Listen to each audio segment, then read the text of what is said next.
All right, welcome to Examhood. My name is Victor Moses. We are still looking at some problems in perimeters of shapes. Last time we discussed and we solved problems involving perimeters of a square. Today we are looking at perimeters of rectangle. How do you solve problems involving perimeter of rectangle? Now, remember that a rectangle, this is a rectangle. This shape is a rectangle. This side is the length, while this side is the width or the breadth. So if you are to find the perimeter of this shape, according to this question, they said, what is the perimeter of a rectangle which is 12 meters long and 9 meters wide?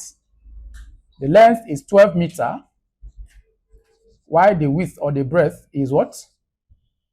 9 meters. So remember that perimeter is a distance around the shape. So perimeter of this shape of a rectangle is equals to 2 length plus 2 breadth or width, which is equals to 2 into length plus breadth. So that will give you, what is 2 into, what is the length?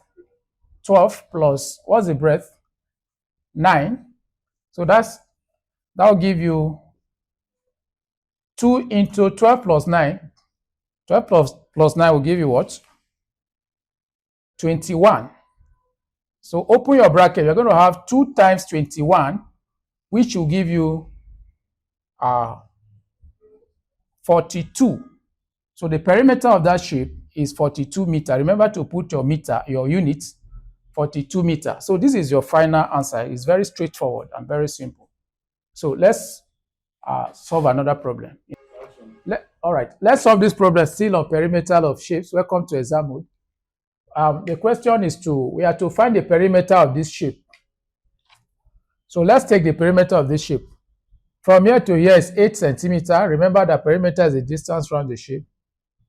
If from here to this place is 8 centimeters, here to this place is 8 centimeters too, because here to this is 4 centimeters, here to this place is 4 centimeters plus, let's say 8, plus here to this place is 6 centimeters, and here to this place 3, here to this place 3, that's 6. So that will give you 8 plus 8 is 16, 16 plus 6, that will give you 22, and 22 plus 2 give you 28. So the answer is 28 centimeters. So this is how, when you see a problem like this is how you're going to tackle it. See you in our next video.